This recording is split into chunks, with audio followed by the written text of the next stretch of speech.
Saint here, hello. A funny, dumb thing that I did that I didn't understand that I had done wrong. When Dark Souls 3 came out, I started getting into invasions, and I went to level 125, because that's just where people said you did PvP. And I just started invading people. And I thought I was invading everybody who just wanted to do PvP, so I was always confused when they would, like, disconnect on me, and, you know, it's like, what a bunch of sore losers or whatever. Only later did it occur to me that the way invasions work, your range goes all over the place. The people I was invading were not at level 125, and even if they were at 125, they were only there while they leveled up again. They were just playing through the game in New Game Plus. And those were some of the most fun invasions that I had in Dark Souls 3. Was people just playing through the game in New Game Plus. So, I've made a level 200 build, and it's the same thing. Elden Ring is a much bigger, longer game than Dark Souls 3. Dark Souls 3, you finish at around level 80 or 90, maybe 100.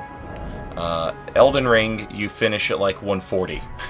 So, going to level 200, like, gives you those types of invasions that I want. And we've been checking out all the different weapons that we can use and really make the most of with our build. It's a quality build. And last time, in the last video, we did great swords. I talked about the Sword of Milos. I talked about the Knight's great sword, and a little bit about the Banished Knight great sword as well. And had a good time. I forgot to mention the perfumes. I forgot to bring those up. There's been a few occasions where I've tried out some weapons, and the weapon is fine, but it's bad at finishing someone off. Axe of Godfrey comes to mind. The perfumes, with 80 decks like we've got, or 75 decks, whatever it is, that's a lot of damage on that spark perfume. And that's something to consider. It's something I've started keeping on me for these videos, and using, after you hit somebody with a weapon that is a colossal weapon, if you don't kill them, they get very defensive. They start rolling all over the place, or Bloodhound Step, or whatever. And having something fast that they don't expect, like a spark perfume, can really help. Today's weapon is the Giza wheel, also sometimes referred to as the pizza cutter. In Bloodborne, there was a weapon very much like this weapon that everyone affectionately referred to as the pizza cutter. And, you know, it's funny. It does look like a pizza cutter, but it's actually a ravioli cutter. Isn't that interesting? I bet you didn't know that. I didn't either. I had to call up my cousin, New Jersey Saint Riot. You knows, my grandma, she come across on a boat. You know, she come to New Jersey on the boat a long time ago. Ancient, long time. Been here a long time in New Jersey. She came all the way from Brooklyn on the boat. Yeah. She come over, she got the ravioli cutter from the old world. She got the ravioli cutter from the old world, Staten Island, where we grew up. Where she grew up, that's grandma. I'm not grandma, I'm cousin. Just gotta, keep the characters straight. You gotta know who the family is. You gotta keep the family in mind to keep them going. Anyway, the ravioli cutter, there's an old saying, a patron saint. God rest his soul. I'm doing the thing with my hands. The cross, I'm making the cross. The patron saint of the ravioli, holy cannoli, Chris Farley. Chris Farley used to say, ravioli, holy cannoli. And that's, that's as far back as we can trace our lineage, But ravioli cutter, yeah, that's a thing. It's real. That's what we really got that. Right now, the ravioli cutter belongs to Grandmama Riot. It's in the penitentiary with other cousin Riot. He's doing some time for family, capiche? For family. got into a fist fight with his sister at a wedding. Very volatile. He used the ravioli cutter, you know.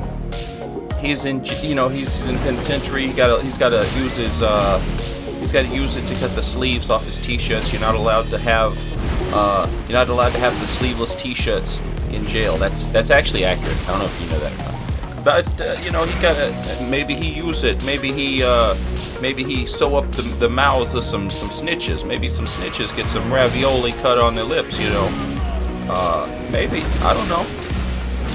Maybe he just sits in there and he plays cards all day. Who can say? Not me. What are you, the FBI? I don't think so. Anyway, that's ravioli cutter. That's where it come from. It's real. Look it up on the internet. You did. That's how you found this video. You're probably very confused. Thank you, cousin Jersey Ryan. We appreciate you. Filling us in there with real life history. Now, some of you might be asking, okay, fine. Okay, it's a ravioli cutter. I get it. Because you're doing, maybe some of you don't get that actually. So if you input a back step and then hold the analog stick of the controller in the opposite direction at the same time, you will do a back step in reverse, a reverse back step. For some reason, don't ask me why.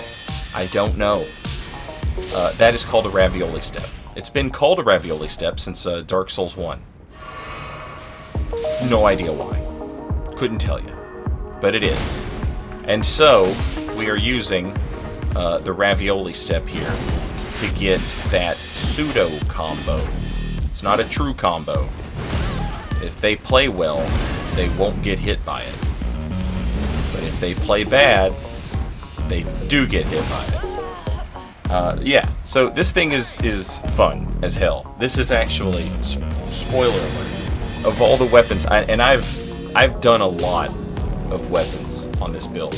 I know you guys are like just now getting the videos, but I've already been through quite a few weapons. I'm editing like 6 videos right now, which is why you guys end up getting those Partisan reboot videos. I want you to sit in a room by yourself and talk about Elden Ring for 3 or 4 hours, non-stop, to yourself. I want you to do that, and I want you to see how long it takes you to personally come up with something as stupid as the Partisan 2023 reboot. It doesn't take long, I assure you. You will also suddenly have a cousin from New Jersey. What in the hell was I talking about? Oh, this weapon. Sorry. Spoiler alert. This weapon is one of my favorites that we've done with this. And like I said, I've done a bunch of weapons. You guys are just now getting the videos. You saw the glaive, the axe of Godfrey, the great swords. You're seeing all this stuff, the Partisan. But I've also used Axe of Godric. I've also used just so much stuff. I can't even think of it all right now. Oh, the Dragon Halberd. I used the Dragon Halberd. I used just a bunch of stuff, okay? I've used a bunch of stuff. And this one is like the one where I was like, okay, didn't expect it to be this good. Didn't expect it to be this much fun. But it is. Also, Bloodhound Fell was another one that we've done. But you guys should have seen that video already. That one's already out. This thing absolutely caught me off guard with how much fun it was. There's another one. That I fell in love with. I won't spoil the surprise on that one though. But yeah, I love this thing. It's so stupid. It looks ridiculous, but I think it's important to have a little bit of ridiculous stuff in the game. A game that takes itself too seriously or whatever just kind of gets old quick. So these little moments of silly, goofy stuff that we get in Elden Ring and Dark Souls and stuff like that. It just, little touches of charm. Speaking of silly stuff, this other player's connection, for some reason, just decides to go insane. Look at it. When was that hit from?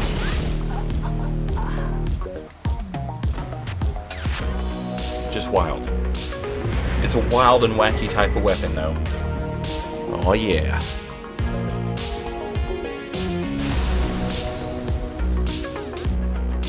So again, this is like most of the other weapons. Well, not most, maybe most. Like some of the other weapons we've shown off here on this build. This is a weapon that upgrades with Somber Smithing Stone, which means you don't get to change the Ash of War on it. You just have spinning wheel, which is funny, but you're not going to see me pull it off ever in this video. I wish I had tried harder to make it work. That would have been fun. But it's, you know, it's a silly move. There is an interesting property to it, especially compared to Bloodborne. Bloodborne had weapons that, or not, I'm sorry, not weapons. They had a buff that, like Elden Ring's sword prosthesis, and that one wondrous physic tier, the one that gives you a buff for as long as you keep attacking. Bloodborne had that buff as well. And in Bloodborne, with the pizza cutter, if you did the spinning wheel move, every one of those hits would build up more of that meter, the beasthood meter, and they're creating a buff, so each time it hits, it's hitting harder, right? And it doesn't work that way in Elden Ring, which is interesting. It would not be good in PvP. It wasn't good in PvP in Bloodborne. You could just get hit by it and then just roll away from it. But it would absolutely just eat bosses alive, which is why people started calling it the pizza cutter, because the wheel would just and that buff would rack up and go nuts, and then you end up doing insane damage by basically just standing there holding the pizza cutter out in the direction of the boss. But those buffs, they don't work that way in Elden Ring. I tested it out. I hit the wondrous physic, and I had the sword talisman, the rotted wing insignia, or whatever it's called. I had that thing equipped, and I was trying to proc that buff by using the spinning wheel, and it just won't. Now, if you proc that buff and then use the spinning wheel attack will do more damage, but it will not just create a perpetual damage machine like it would in Bloodborne. I always forget what this weapon was called in Bloodborne, because it's just pizza cutter. What was this thing called? I'm like struggling to remember. I'm sitting here and I'm talking and I'm having my commentary, but it's driving me crazy that I can't remember what the hell this thing was called in Bloodborne. All I can think is Beast Cutter, but I know that the Beast Cutter was the big club whip thing. Can't remember. It's going to drive me crazy. I'm going to Google it. I'm going to stop recording audio, and I'm going to Google it. The Whirligig Saw. The Whirligig Saw. That was it. The Whirligig Saw had this awesome running attack. It's a shame that Bloodborne doesn't have it. It was almost like a curved greatsword running attack. This thing doesn't have anything like that because it's a colossal weapon, but it does have that huge overhead smash on the backstep attack, which is the entire basis of my playstyle with this thing, is just to hit somebody with it and then to do a reverse backstep or a ravioli step, whatever you want to call it, and then get them with the backstep attack, because it's fun to do, but also it looks bad as hell. And something looking cool is a big part of how I decide I'm going to use stuff, or whether or not I'm going to use stuff. Yeah. So anyway, sorry, I've rambled, but that's all these videos are anyway. So who am I kidding? So this thing has the colossal weapon moveset, which means it has hyper armor on the attacks, And despite the fact that I've only got 50 poise, it has enough hyper armor on it that I can pretty much get through most smaller weapons, especially one-handed smaller weapons, but some of the weapons two-handed even. And then the heavy attack has more hyper armor than that, I'm pretty sure. Like a fully charged heavy attack with this thing is capable of poising, trading through hyper armor, whatever you want to call it. Tons of stuff. The good little rule of thumb or whatever is to basically just think about how big, the weapon you're using is. The bigger it is, the more hyper armor it's going to get. Especially on those charged heavy attacks. So this thing's able to make trades with stuff that I typically wouldn't try and trade with only having 50 poise. Right there, getting through a running attack, poising through a running attack against a spear or naginata, whatever the naginata counts as. I assume it's a spear, but maybe it counts as a glaive. I don't know. Either way, this is a little aside. But man, Rain of Arrows is so cool. Radahn's Rain of Arrows, whatever. I love it. One of my things that I really appreciate about Elden Ring, that I'm not sure other people are, as caught on to, maybe, is the abilities that they gave invaders to punish hosts and groups of players who try and camp an area. Everyone knows, everyone is aware of how one-sided a lot of the advantages are to a host who is purposefully playing to those advantages, the host advantages. So like a host who uses the rune art has all that flask, has all that all that healing flask, and then also and then also just doesn't engage a level. I want to be very clear that is specifically the type of host that I'm talking about, not but the ones that do that. I love Rain of Arrows, Jar Cannon, Ballista. I love how Elden Ring was like, alright, if people are going to do that in this game, we'll give you the tools to make them move. And man, they're so good. Anyway, this has been Giza Wheel. Later, y'all.